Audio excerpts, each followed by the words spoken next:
It's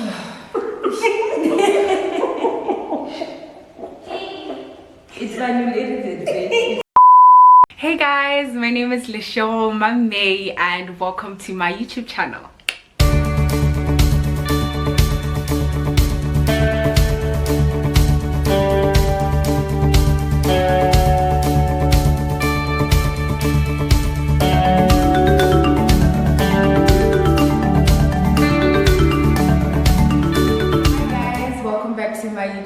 My name is Lisha May and thank you so much for taking time out of your day to come and watch this video. I absolutely appreciate it. So excited about today's video. I am not alone, I'm here with my friends and we are just going to be having a great discussion. So yeah, do you guys want to introduce yourselves?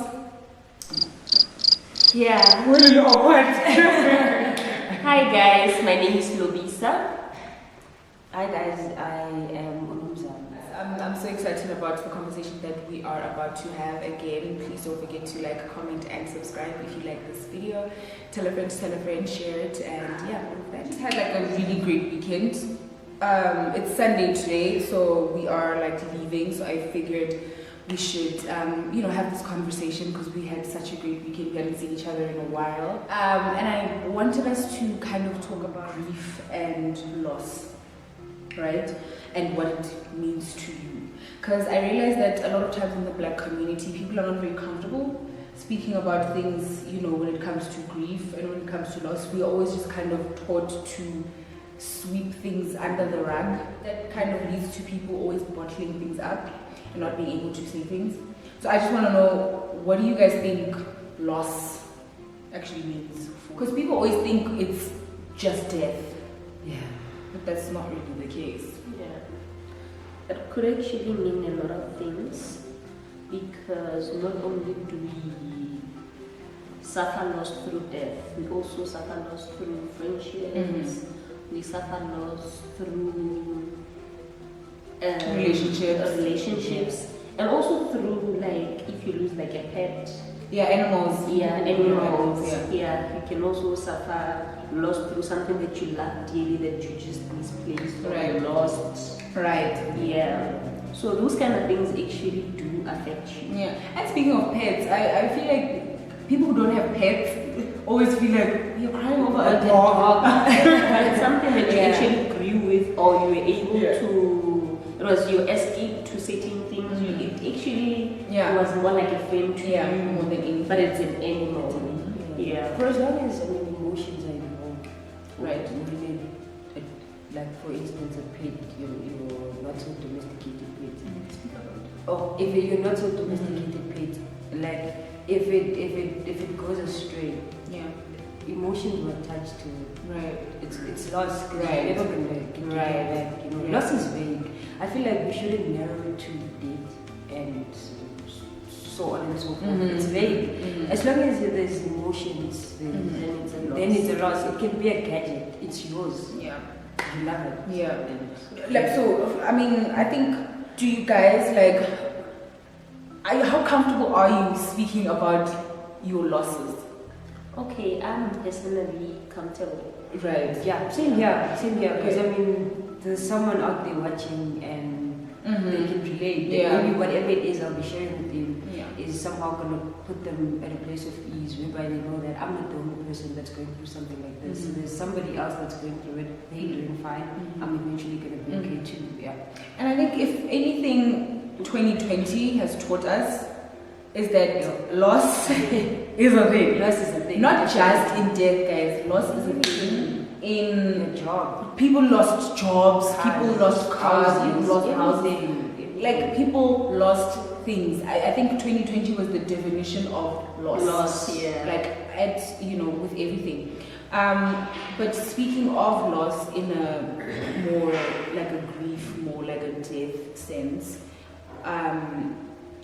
what was your first introduction to it? Me, I've never really lost, in terms of family, friends, and everything like that. I've never really lost someone so dear to me. Okay, it happened years back. I was young. I didn't understand, so it didn't really have an impact on my life until this year when we lost a friend in early this year. Yeah, I think those were That was like your first. That was like my first loss.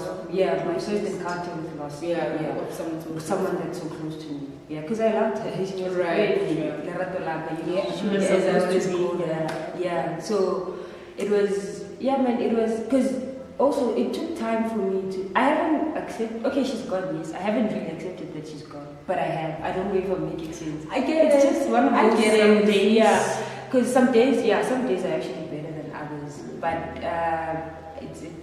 it wasn't a pleasant thing to go through. And remember, it was my first experience. So till to date, I don't know how to deal with it. It's just the thing of, okay, there's nothing I can do to change the situation. She's gone. She won't come back. I take it as it comes, but I don't know how to deal with it because most of the time when it strikes, it's just okay. I find something to distract me, and I'm like, okay, there's nothing I can do about it. I just there's not. I don't know how to deal about it. Deal with it. It's just that thing of just sweeping it under the rug. And see, I don't know what to. This is why I wanted us to have this conversation, because when it comes to death, also people really do sweep things under the rug. People don't talk about the losses when it comes to death, because it's like most of the times people, maybe you want to speak about it, but other people are not willing to hear about it because it's too painful. It's bringing back too many memories. It was just a friend. You just don't have people to talk to and stuff. So I just feel like with this situation of us just kind of losing our friend, I feel like we have each other to bounce our thoughts around, like amongst each other, because it's like you're not alone and all of that. I think my first encounter with death obviously was in 2018 when my sister died. That was my first real heartbreak. I would say that was the first time I understood the term heartbreak, because it rocked me. It rocked me. It rocked me so hard. But one thing about death, never. You can say that. Yeah. And I think the reason for that is because I get people that don't mean the same. Yeah. But I've got two sisters, two little sisters. I love them equally. I'd love to do. Right. But if I was to lose this one, it's not going to be the same as when I lost the other. People. We don't. I don't know if that makes sense. It does. It does. Yeah. For me, yeah. Well, I get what you mean. I get exactly. Yeah, my first closest encounter was with my sister. Yeah. That was a real heartbreak. It rocked. She was the closest thing to me. I loved her so much, that's obvious. But I was really close with her. Not only had I lost a sister, but a friend. Because she was the one that mostly organized our birthday celebration. So it meant I lost that celebration as well, because it stopped after the death. So it's loss on loss on loss. Because she died, I suffered that. Throughout the year, those things that she used to do were also a loss to me. So it was a constant reminder of this person is gone. I feel like with death, it's you having to adapt to new routine. Right. Without that person. Because I'm used to this, it's not going to happen anymore. Right. I need to adapt. Life goes on. But how do I do that? Because I remember there was a time in high school. Remember we went to Garden Angels. Shout out to Garden Angels College. So we had one telephone there, outside telephone. Well, so putting all our dirty secrets. Okay. We made calls. We booked to make calls. So I was used to talking to my sister every Sunday morning before study time. So my first Sunday at school, I actually went to the telephone. I booked, and I was sitting. I was happy. I knew I was going to talk to my sister. While it was my turn, I took the phone and then I tried to dial her number. Then it hits what my sister is gone. And that was like a month after. I had to leave the phone and go to the grounds and cry. I cried because it was too much. Guys. Like that. I think that's the thing with death, though. there are days, like some days are really better than others. When people talk about some days are better than others, it's a fact. Some days you are fine, like you are 100% okay. You go around like your days are great. You're having fun with people. The smallest thing can trigger you. It can be as small as a smell. Like maybe someone is cooking something that person liked. Someone is wearing perfume. Like the smallest thing, jiggy, you're breaking down, and it's like, what's wrong with this one? You know, and and then you find that you don't really have anyone to talk to about it because people don't like. So what do you do? What do you do? You should put it in the rug. And you bottle up all your emotions, and you never really deal with it. 5 years down the line, you're going through a deep depression over something that you could have dealt with. Another problem that we encounter as Black people is we feel like we bother people. Like, let's say I lost a sister, I always talk about it and say. So now I feel like I'm bothering people. It's like your sister Oh my God, that is so true. You end up just keeping it. That is so true. That is so true. Even now, it's like 5 to 7 years, if I'm not mistaken. It was in 2013, December, when she died. But I still feel the need to talk about her. Yeah. But somebody would be like, "Mara, it was an 7 years ago, something like that." So to other people, but at the same time, it's like, then who am I supposed to talk Also, to? I think with me, because like I said, my first encounter with like such a great loss was with our friend. Whenever we link up, I'm not saying like I want to talk about her all the time, but at least in a day, We always touch will. on. I will tell you that from now on, whenever we are all together, I don't think there's ever going to be a time we're together and we don't talk about her. We actually do, but we kind of make it fun. Like We remember the good parts. Yeah. It's not always just depressing and sad and crying. Just like when we were here, we're like, no, wouldn't give it no back Yeah. shoulder, right? Yeah. You know? And we always cut it short. We always cut it short because we are all avoiding to actually be emotional about the whole thing. Yeah. It's just that, she'd be here. If she was here, she'd be doing what to Give it what, And then, as quickly as we can, we move past it. Because, you see, that's another thing.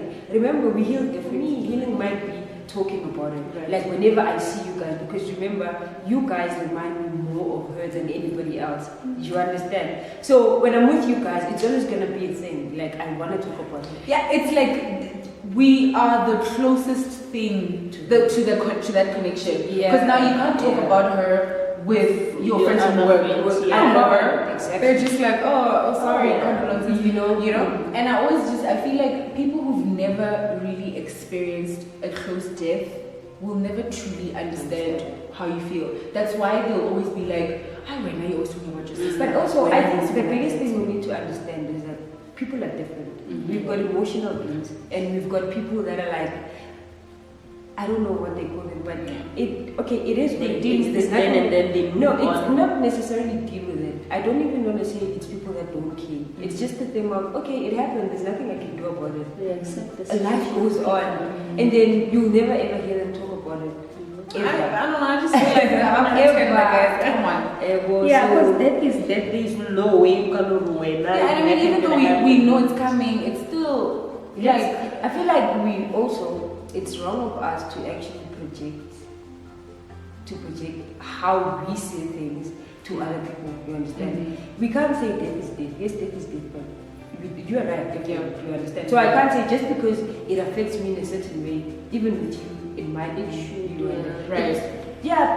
We have people like that. They don't really care. They don't. Like, it is what it is. Life goes on. So okay, she's dead. What should I do? I can't do anything about it. You understand? So I think also it goes with the kind of people that are around you. More than anything. Right. That's the biggest thing. Right. It goes with your surroundings. And that's the biggest thing. Get the question of people are like, okay, let me just say this.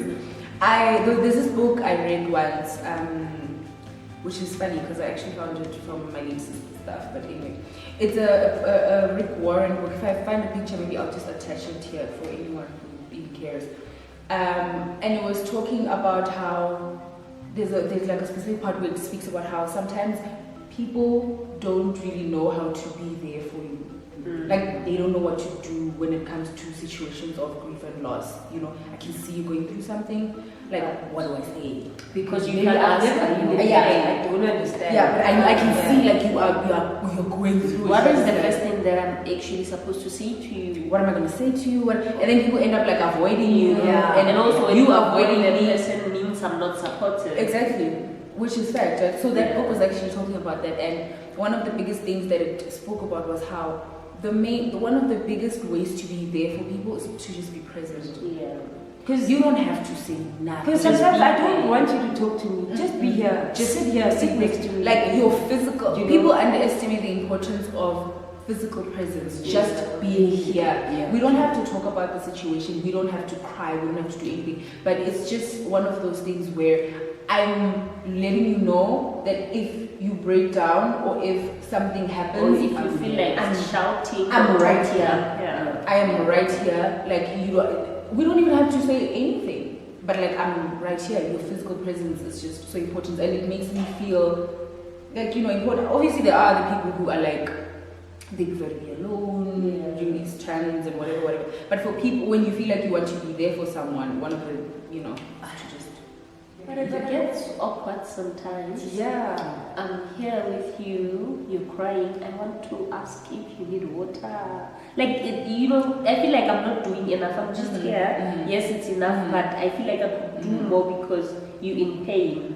It hurts me too, but for me, it's like I could ask you how you feel, but I can't as well. Like, people don't like questions when they But cry. also, for me, I think So- in terms of that, it depends on how well you know the person. How well? Yes, That's the thing. Yeah. That's actually the biggest thing. Yeah. How well do you know this person?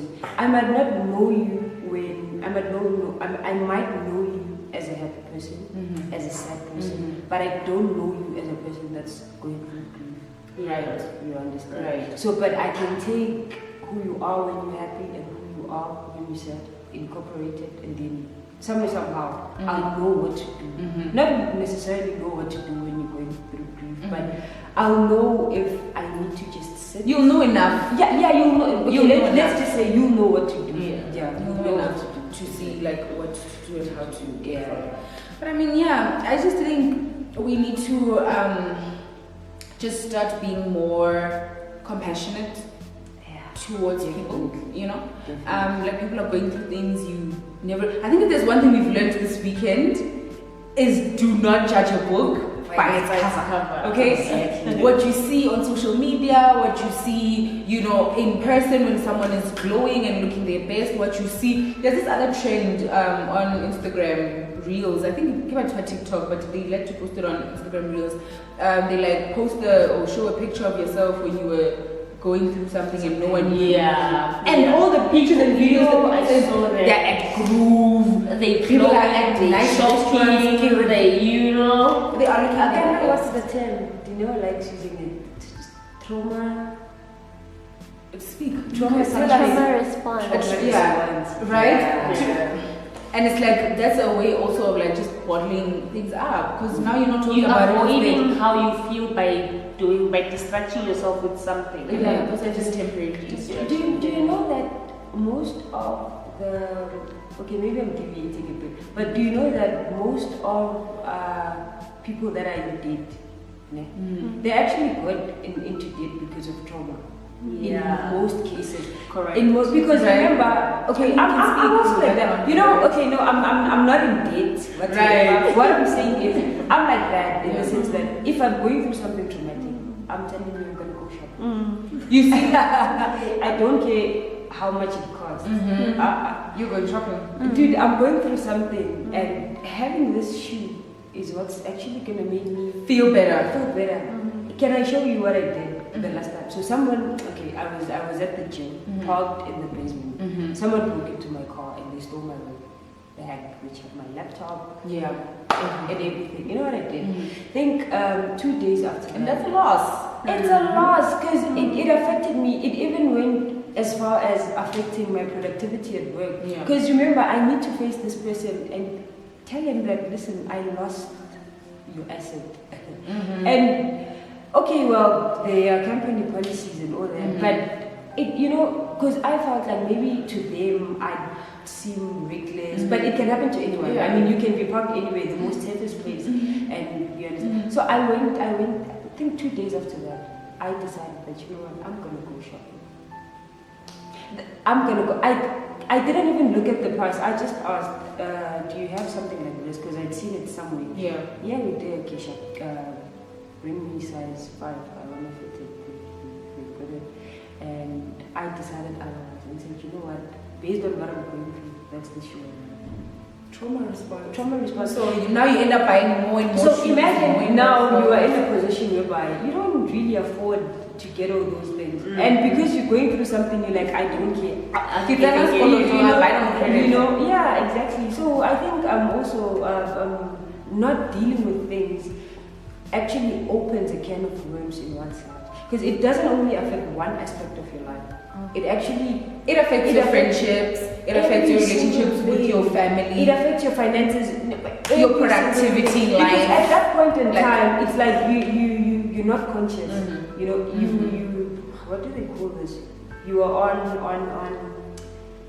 So, I don't know if it's flight. It's not flight mode, man. Whatever mode, you know, it's not you. It's not you. Yeah, it's the emotions that are actually controlling everything that you're doing. You're not in your senses. That's true. Yeah. So I feel like also we need to actually look at a loss on a broader aspect. We shouldn't just limit it to saying, I'm just gonna shove it under the carpet. There's nothing I can do about it. Deal with it, because if you don't, I promise you, I am not dealing with it. And now the damage will actually be greater than what it was at that specific time. You understand? So I feel like with trauma is a thing, man, guys. Professional help is the way to go. I mean, those people can actually help you in such a way that, okay, can I go? At a certain point, I suffered from depression. Right. So I was admitted in a psychiatric hospital for like 3 weeks. You know, if I can tell you that phase, the time I spent in that hospital actually changed my life. Because what they did was, they gave me coping mechanisms. They taught me how to. Obviously they'll give you the basics, but because now you are in your senses and you're operating on logic, it's easier to actually. How can I put it? They teach you how to get to know yourself.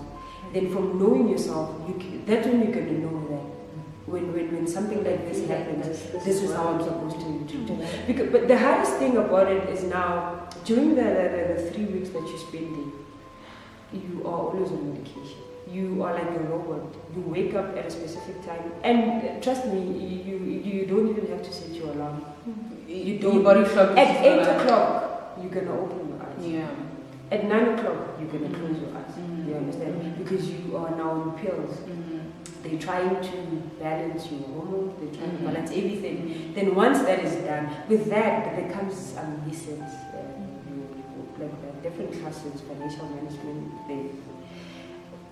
there's praying sessions, there's your meditation, there's your music, there's your drawing, you understand? So they help you find out, like discover yourself, and then from there on, that's when you're going to know that, okay, I'm this kind of person, and if I'm going through something like this is how I deal with it. So, I know one thing I know is that psychiatric treatments, they're quite expensive, but they actually have those at your public hospitals. Yeah, they do. The problem is, the line. Sometimes you might even doubt the effectiveness of the sessions, but trust me, it works. I just think whatever, invest in yourself. Exactly. I think whatever form, obviously, these psychiatric hospitals and these places, they are expensive, right?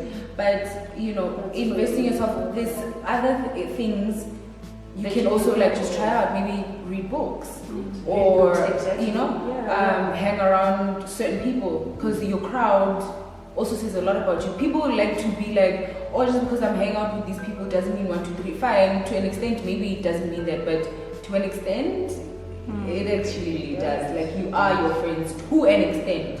Okay? One thing I've also learned about friends is that your friends are a representation of you, who you are. You've got 5 friends. If you can actually, I'm talking about true friends. If you can check all your friends, I have 5 friends, like, and then I have people I know. Yeah, you don't we don't have time, guys. If we disappear, it's time for These you. are my friends. I don't have friends. Well, I had, how many were we? We were 6. I had 5 friends. Yeah. I lost 1. So I've got 4 friends now. Yeah, that's me. That's my life. And friendships or something else. Yeah, so anyway, it's fine. But also for me, I've learned that your friends are bits and pieces of who you are. Right. They can either be what you lack, or they can either be more of what you are.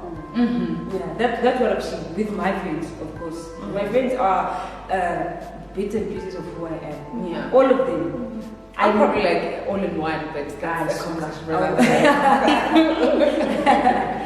So yeah, that's another thing I've learned. Yeah, so just like a bit. That's why I preach compassion so much, because it's important not to invalidate people's feelings. Just because this type of loss or this type of thing, it also really snacks. And for me, I'm just like, well, it was just a dog. Don't do that. For me, fine, it was just a dog, because I'm not an animal lover. I see dogs. Dobby. I'm just like, but I saw this other picture. It's a dog. And then like the way it's looking at my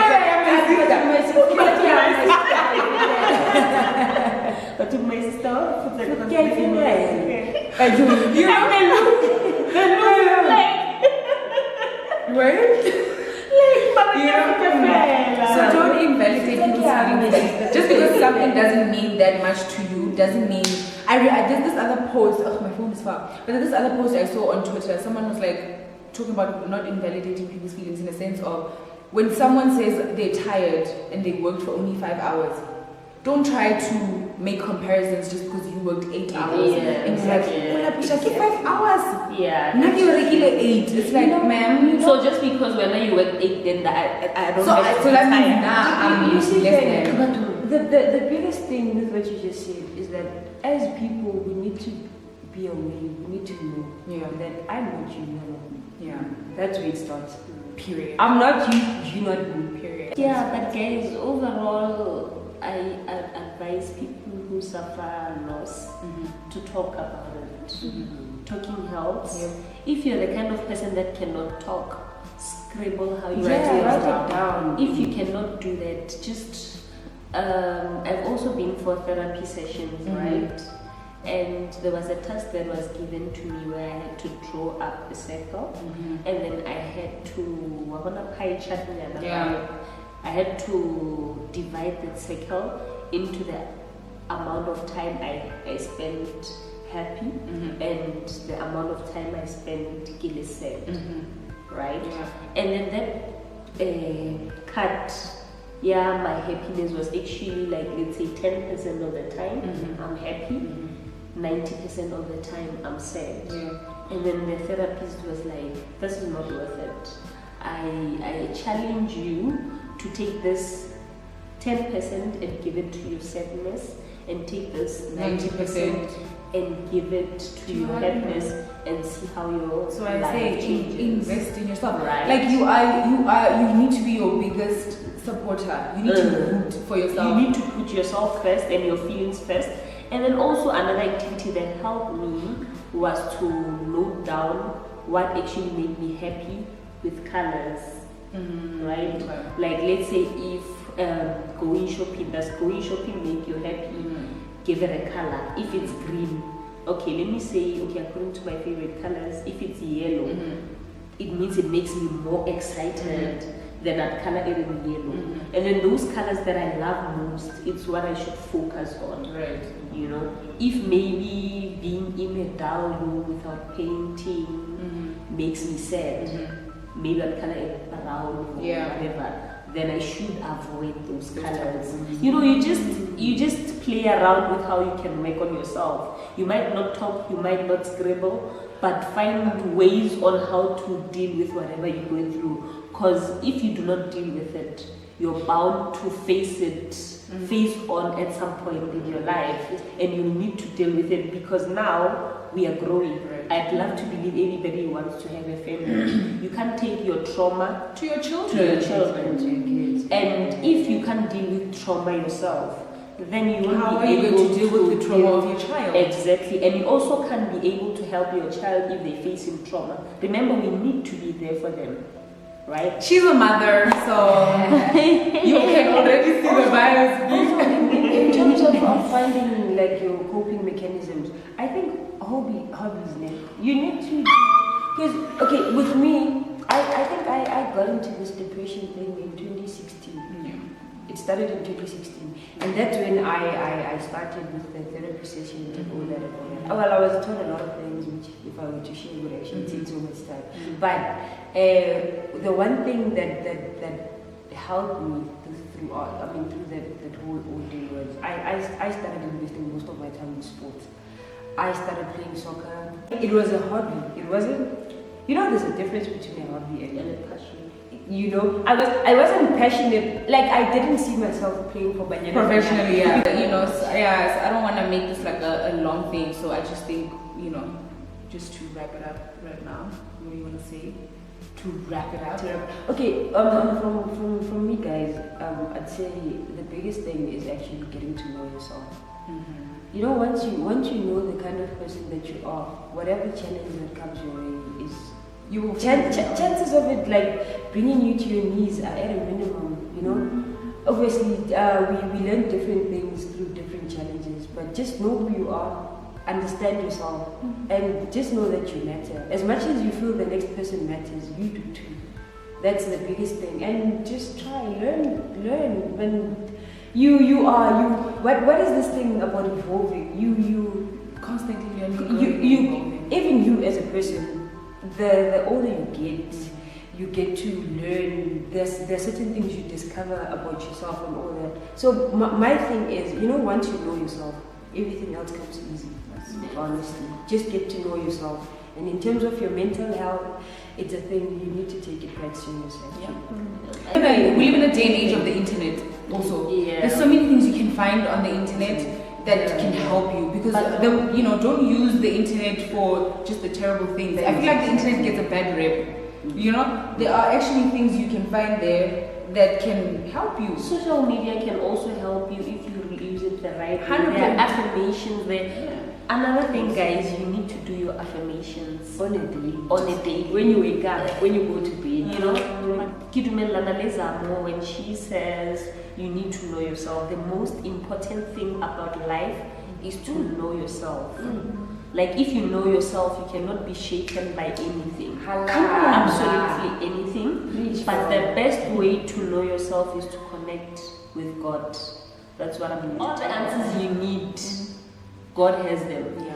And in every situation that you encounter, you need to ask yourself if there is a message, or it's a lesson, or it's an information. Then that's a perspective that I always use when I'm in a situation. I try to check, no matter how challenging the situation is, I try to bring out the positivity in it. What is God trying to teach me? What is God saying to me? What is God? What does God want me to do? Maybe it's a task, or maybe He's pruning me for something that's yet to come. And then at that time, I don't have the answers, but I trust that there's something greater coming. And when it comes, there's so much peace that comes with it, because you be at peace knowing that at that time when that was happening, and I trust that it was God's a message or task or whatever, He was actually preparing me for this. Had I not encountered what I encountered then, I wouldn't have been able to deal with this. Then you get to be so peaceful. You get to be so, there's just something about God that comes, that peace that comes with God. He has to be the center of it. The center, and always choose to see the positive side of any situation. That's the way to go. So thank you guys. Well, thank you guys for doing this video with me. It's a pleasure. Hi guys, welcome to my YouTube channel. Thank you guys. If you really enjoyed that, please be sure to like, to comment, and to subscribe, and then tell me your thoughts. What do you think about it, and what are some of the ways that you deal with loss and grief, and just whatever else. Yay guys. Bye. Bye. Thank you for having us. We make us say